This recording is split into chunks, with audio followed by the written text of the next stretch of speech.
Bonjour à tous et merci de vous être inscrits et participer à cette webconférence qui s'intitule «Tout savoir pour créer son entreprise équine». Je suis Émilie Rivière et je travaille à la Chambre d'agriculture du Grand Est. Alors pourquoi les chambres d'agriculture pour vous présenter ces webconférences? C'est que maintenant, depuis bientôt 20 ans, les écoles d'équitation, les pensions de travail, les entraînements de chevaux de course ont rejoint l'élevage dans le domaine agricole et donc les chambres d'agriculture, ce sont elles qui conseillent, entre autres, hein, avec d'autres organismes, les exploitations agricoles et donc on a donc aussi la possibilité de vous conseiller notamment dans la création de votre entreprise équine agricole. Les chambres d'agriculture, c'est le premier réseau de conseils agricoles certifiés sur tout le territoire. Vous trouverez facilement un interlocuteur de proximité puisqu'il y a environ 100 établissements sur l'ensemble du territoire, donc que ce soit en chambre départementale ou dans des bureaux délocalisés. Donc la possibilité de vous y rendre facilement en fonction de l'endroit où vous êtes installé ou du futur endroit où vous allez être installé. Nous sommes un peu plus d'une vingtaine de conseillers spécialisés équins, mais nous travaillons en étroite collaboration avec l'ensemble de nos collègues, ce qui vous permet à la fois de bénéficier d'un premier niveau de conseil, si c'est ce que vous souhaitez, et de ce premier niveau de conseil, on peut aller jusqu'à des études complètes, un accompagnement complet pour votre création d'entreprise équine, et ça donc en étroite collaboration avec nos collègues sur le terrain. L'autre particularité de notre réseau des chambres d'agriculture, c'est que nous sommes pilotés par des élus, dont des élus, de la filière équine. Ces élus, nous travaillons avec et nous donnent les grandes orientations que nous devons prendre par rapport aux sujets d'actualité ou aux enjeux, de la filière équine. Je décidais d'articuler ma présentation autour des 3 questions qui nous sont le plus souvent posées. C'est-à-dire que quand on reçoit vos appels ou quand on vous rencontre, souvent les questions, elles tournent autour de: «Comment est-ce que je me déclare?» Une autre question, c'est: «Comment est-ce que je trouve du terrain ou une infrastructure?» Et la troisième, c'est: «Quelles sont les aides auxquelles je peux prétendre?» Donc l'idée, c'est de reprendre les questions que vous nous posez le plus souvent et je ne peux pas m'empêcher de rajouter nos conseils, puisque finalement, on a, la chance d'avoir, beaucoup de projets que l'on monte et qu'on peut, du coup, identifier les facteurs de vigilance ou les atouts et les contraintes de chacun pour pouvoir vous conseiller au mieux. Si on reprend la question, comment est-ce que je me déclare? La première question à se poser, c'est quelles vont être les activités ou les activités principales de votre futur, centre équestre, pension de travail, entraînement de chevaux de course? Qu'est-ce que, votre entreprise équestre va réaliser comme, prestation? Est-ce que c'est du débourrage, dressage de chevaux appartenant à des tiers, de l'enseignement de la randonnée, avec, l'entraînement de la cavalerie, de l'élevage avec sol ou de la prise en pension, ou le gardiennage d'équidés dressés ou entraînés? Si la majorité des activités que vous allez proposer, celles qui dégagent le plus de chiffre d'affaires sont dans ce registre-là, alors c'est bien une exploitation agricole que vous devrez créer et l'ensemble de vos interlocuteurs vont être ceux de la filière agricole. Si vous êtes sur, des activités, principales que sont l'enseignement sans cavalerie, le moniteur indépendant, les centres de remise en forme pour équider, c'est-à-dire lorsque les soins priment sur la prise en pension, le commerce de chevaux non élevés, les activités de spectacle ou si vous voulez développer de la pension pure, c'est-à-dire juste alimentation, hébergement et surveillance, à ce moment-là, ces activités-là, ce ne sont pas des activités reconnues comme agricoles, donc vos interlocuteurs vont plutôt être ceux de Chambre du commerce et de l'industrie et l'URSSAF. Si on reprend plutôt, parce que c'est quand même la majorité des cas, des activités plutôt de nature agricole, ce qu'il faut se dire, c'est quand on se pose la question de comment je me déclare, comment je m'installe, il y a vraiment 2 points clés, en fait, on va dire, qui vont être assez simples à identifier. La première démarche et la dernière démarche. La première démarche, c'est celle que je vous encourage à faire, c'est d'aller, rencontrer les points accueil installation pour faire le point sur votre projet. Ça, on en parlera un petit peu après et de ces rendez-vous-là, finalement, va découler, une espèce de mini plan d'action qui vous permettront d'arriver à la dernière chose à faire, c'est-à-dire la déclaration, l'existence légale de l'entreprise. Donc ce seront les formalités d'entreprise, c'est quasi la dernière chose à faire. Une fois que tout le reste est calé, c'est-à-dire qu'on a trouvé son statut juridique, qu'on s'est formé, qu'on a trouvé un financement, un lieu, que l'étude prévisionnelle est faite, les devis, qu'on a identifié sa clientèle, etc. Donc mon conseil, c'est déjà de se rendre, pour faire le point au point accueil installation. Il y en a dans tous les départements. Ce sont mes collègues qui vont en fait, vous interroger un petit peu sur votre projet. Alors vous pouvez y aller à n'importe quelle étape, que vous ayez trouvé ou pas un lieu d'activité, que vous ayez déjà un projet précis ou pas. Justement, ces rendez-vous, ils permettent de faire le point sur, est-ce que vous avez trouvé une structure? Est-ce que vous avez, des moyens humains? Est-ce que vous pouvez prétendre à des aides? Voilà. Donc ça permet vraiment de faire le point et de se donner un mini plan d'action pour la suite. Et notamment, souvent, quand on dit: «Je me déclare», l'idée pour vous, c'est aussi de pouvoir identifier que, en fait, une exploitation agricole équine, elle, relève de 3 domaines de droit: du juridique, du social et du fiscal. Le juridique, c'est, derrière ça, on est sur de entreprise individuelle ou société, c'est-à-dire, quand vont être portées les activités que je vais développer. Donc quel va être, le portage, légal, en fait, on va dire, de ces activités-là. Qui est-ce qui peut me renseigner? Là, à ce moment-là, il s'agira de faire le point avec les juristes, donc c'est vraiment le domaine de spécialisé. Il y en a en chambre d'agriculture, il y en a en centre de comptabilité, il y en a dans le syndicalisme agricole où il y a même les juristes du GHN, le groupement hippique national, qui peuvent vous renseigner. C'est vraiment une étape à pas négliger parce qu'en fait, de mettre son exploitation sur les bons rails permet en fait, de s'assurer que, derrière, je puisse, mener à bien mon activité, notamment quand on a des formes sociétaires, c'est-à-dire si on travaille à plusieurs, voilà. Ça permet vraiment de bien cadrer le qui fait quoi, de si on se sépare, voilà. C'est une étape qui est vraiment importante et elle est à vraiment, prendre en compte pour pouvoir bénéficier des bons conseils et prendre les bons statuts dès le départ. Souvent quand vous m'abordez, quand vous me dites: «Bah, comment je fais pour être agriculteur?», vous pensez souvent à la partie sociale. C'est-à-dire moi, en tant que développant des prestations cheval, je vais être affiliée à la MSA. C'est-à-dire, moi, est-ce que je vais être agriculteur? C'est souvent l'aspect social. Donc l'aspect social, il est géré dans les activités agricoles par la MSA, donc c'est une affiliation que vous allez avoir à la MSA et cette affiliation, elle se fait selon 3 statuts qui sont, celui de chef d'exploitation à titre principal, chef d'exploitation à titre secondaire ou cotisant solidaire. Souvent la question c'est, souvent par rapport à l'acquisition de foncier où ce statut il a une importance et du coup l'idée c'est de se dire, bah, au regard de la MSA avec, mon projet, où est-ce que je vais me situer? Est-ce que je vais être chef d'exploitation à titre principal? Donc ça, c'est pour ceux qui ont à la fois suffisamment de surface ou de chevaux en pension travail et qui ont que cette seule activité. Ensuite, il y a aussi possibilité d'avoir une affiliation à titre secondaire et enfin le cotisant solidaire, c'est le premier pas vers l'affiliation à la MSA. Donc il ne faut pas hésiter aussi à prendre contact avec, les conseillers MSA, peut-être aussi pour faire le point en amont, en fait, on va dire de la création de l'existence légale de votre entreprise et de savoir quelles sont les modalités d'affiliation auprès d'eux. Il y a une webconférence qui a été dédiée, à ce sujet-là. Elle est donc disponible, sur, les ressources de l'IFCE si vous voulez avoir plus d'informations sur cette partie-là. Et enfin, le 3e domaine de droit d'une exploitation agricole, c'est le domaine fiscal. Donc là, c'est comment je vais déclarer les pensions que je perçois, les cours d'équitation, voilà. Donc la plupart du temps, c'est sous le régime du bénéfice agricole. Quelles sont les règles de TVA? Donc voilà, l'idée, c'est de se rapprocher du centre des impôts ou pour connaître les modalités de votre centre de comptabilité pour faire le point avant de déclarer votre entreprise. Donc, une fois que vous êtes plus au clair sur ces 3 domaines de droit et un peu où vous allez avec votre entreprise et aussi comme on a vu qu'à peu près tout le reste est à peu près calé. Donc comment je me déclare? En fait, la formalité, finale de création, en fait, elle se fait auprès du guichet électronique des formalités des entreprises. Donc ça, c'est une nouvelle modalité depuis 2023, donc tout se fait en ligne sur le site internet.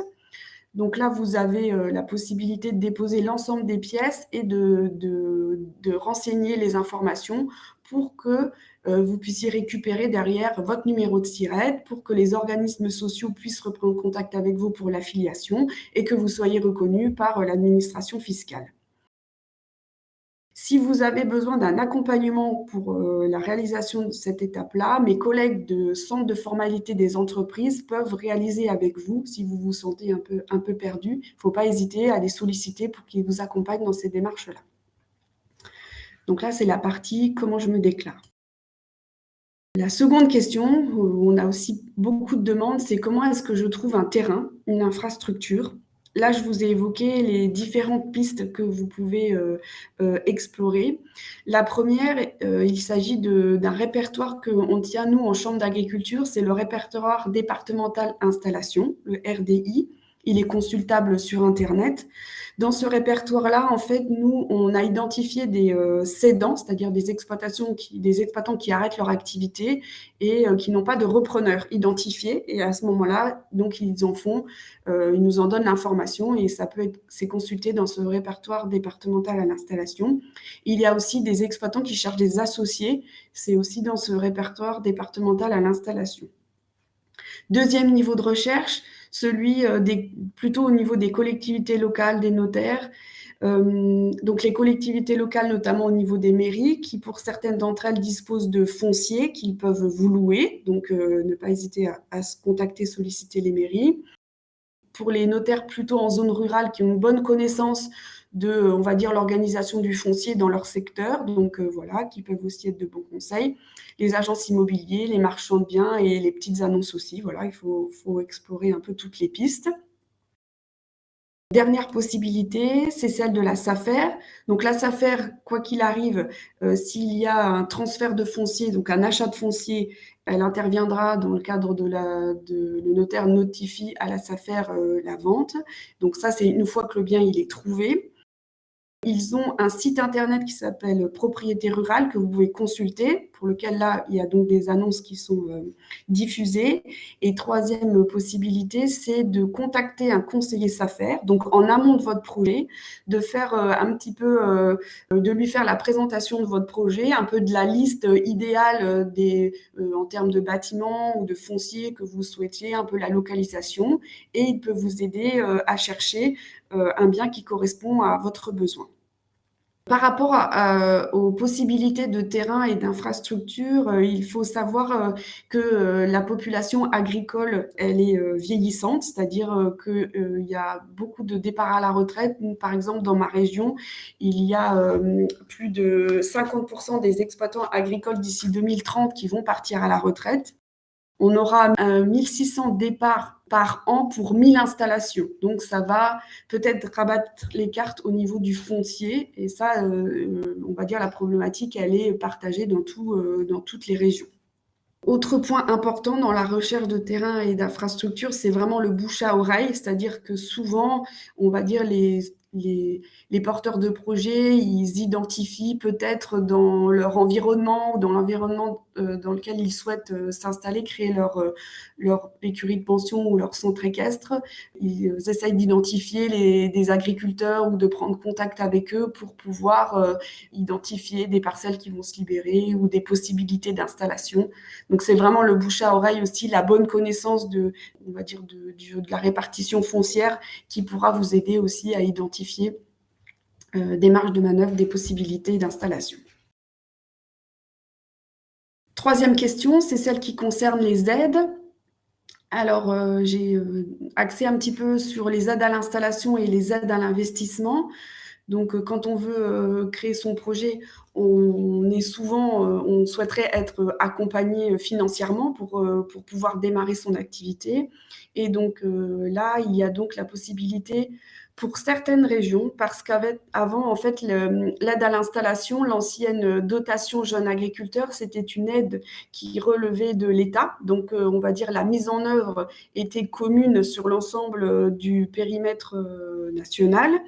Depuis 2023, en fait, ce sont les régions qui ont repris ces aides à l'installation. Donc, certaines régions ont conservé une aide à l'installation pour leurs ressortissants de leur région, mais d'autres régions ont malheureusement fait le choix de ne plus accompagner les porteurs de projets en équin lorsqu'ils s'installent.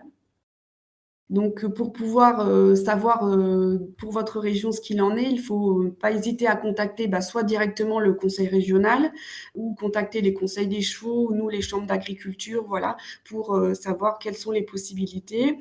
Nous, dans la région Grand Est, on a la chance d'avoir le conseil régional qui continue à soutenir les installations en équin. Il y a donc la possibilité pour des porteurs de projets entre 18 et 50 ans de bénéficier d'une aide à l'installation de 10 000 € qui peut être majoré de 3 000 € si ils suivent une formation ou un suivi à la suite de leur installation. Il faut réaliser une étude prévisionnelle pour pouvoir prétendre à cette aide-là. Il peut y avoir aussi des aides locales, des communautés de communes ou des conseils départementaux qui accompagnent aussi la création des entreprises sur leur territoire. Donc, il faut aussi les interroger. Voilà pour les aides à l'installation. Concernant les aides à l'investissement, donc là aussi, ça reste assez tributaire des régions, donc des conseils régionaux ou des conseils départementaux, selon les politiques ou les contrats de filière de votre région. Donc là, pareil, il ne faut pas hésiter à les contacter, conseil régional, conseil départemental, ou alors conseil des chevaux ou centre de gestion, ou nous, les chambres, parce qu'on a une bonne vision aussi de ce qui peut vous être destiné. Il faut quand même savoir qu'avant de demander l'aide, il faut souvent déposer le dossier avant d'engager les travaux. Donc, c'est un petit point de vigilance. Les travaux ne sont jamais financés a posteriori. Donc, avant de démarrer vos projets, il faut faire le tour des possibilités pour ne pas vous couper par la suite d'une éventuelle subvention. D'autres aides sont disponibles, les aides de la PAC. Si lorsque vous achetez du foncier, vous avez la possibilité d'avoir un transfert des droits à paiement de base, des DPB, du coup, ça vous permet de pouvoir bénéficier des aides de la PAC. Ou alors, quand vous installez, vous pouvez en demander à la réserve nationale. Donc, ça vous permet de bénéficier des aides qui peuvent toujours conforter, en fait, on va dire, le chiffre d'affaires de votre structure équestre. Et il y a d'autres dispositifs qui correspondent à des primes à la race menacée ou des indemnités compensatrices au handicap naturel. Donc là aussi, faire le point avec un conseiller, chambre d'agriculture, syndicat, voilà, qui peut vous aider à y voir plus clair sur cette possibilité d'être PAC. Il y a des aides fiscales et sociales, elles qui sont automatiques à la création d'entreprise. C'est des abattements en fait que vous avez sur les 4 premières années, des abattements qui sont dégressifs. Il y a des aides aussi pour les demandeurs d'emploi, donc qui peuvent les accompagner dans les premières années, les 2 premières années, au lancement de l'activité, même si c'est une exploitation équestre. Voilà pour les aides. Donc, comme je vous l'ai dit, moi, je ne peux pas m'empêcher de rajouter quelques conseils pour une entreprise qui va fonctionner. L'idéal quand même quand on crée son entreprise, c'est de faire reposer en fait, on va dire, son prévisionnel sur une étude de marché. L'étude de marché, elle permet d'étudier la concurrence, de positionner stratégiquement ses prestations, de trouver la bonne pension dans un environnement où il y a peut-être déjà beaucoup de pensions, de positionner son école d'équitation sur quelques disciplines que les collègues ne proposent pas, positionner sa grille tarifaire, voilà, comment est-ce que je me situe par rapport aux autres. Donc l'étude de marché, elle est souvent indispensable et à ne pas négliger pour pouvoir en fait être sûr derrière que son projet puisse trouver son public. Donc ça, c'est une étape à ne pas négliger.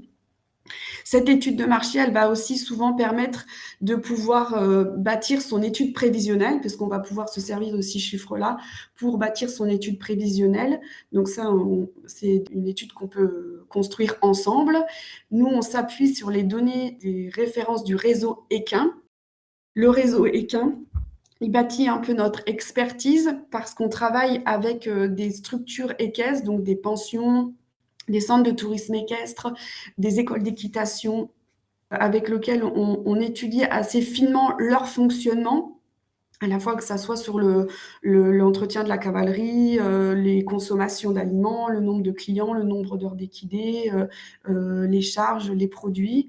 Et en travaillant avec ces exploitations, là, ces structures équestres, on arrive à avoir des références techniques et économiques qui nous permettent, quand vous nous présentez vos chiffres, de pouvoir les objectiver, de dire que voilà, il y a soit vous êtes très optimiste ou vous êtes trop pessimiste. Donc comme ça, on peut en discuter, ça nous donne une base de discussion.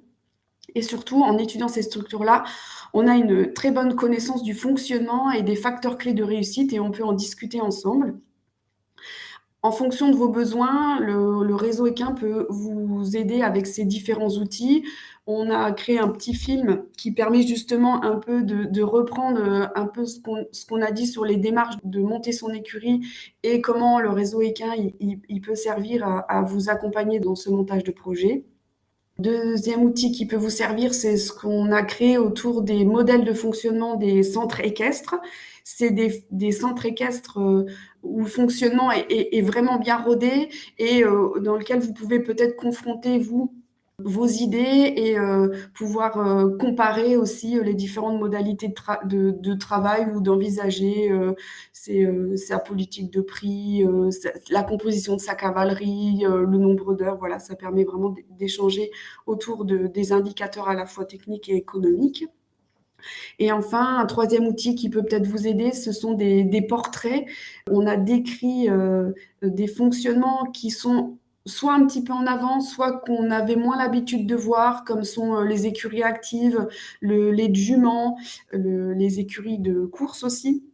Du coup, où il y a une description qui est faite et des témoignages qui permettent, si vous vous posez des questions sur ces systèmes-là, d'avoir des premiers niveaux de conseils.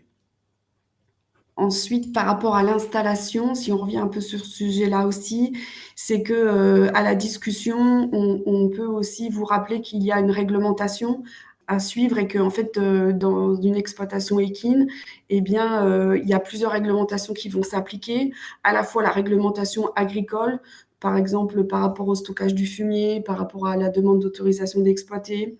Il y a aussi la réglementation plutôt générale sur les règles de construction, l'urbanisme et aussi tout ce qui est accueil du public, puisque les établissements équestres accueillent du public, donc il y a toute une réglementation autour de ça. Si vous développez des séjours touristiques aussi, donc bien s'informer avant de démarrer aussi sur la réglementation en vigueur pour pouvoir faire les bons choix quand on va créer son entreprise. Et en lien, il y a donc tout un tas de formalités inhérentes à l'installation, de la déclaration de détention des équidés à l'IFCE jusqu'au vétérinaire sanitaire, jusqu'à la DDT, l'autorisation d'exploiter. Donc voilà, l'idée c'est et ça vous nous le demandez, hein, donc je ne suis pas inquiète que vous avez bien l'idée, mais voilà, ça fait partie des choses qu'il faut bien identifier pour construire son projet avant de s'installer.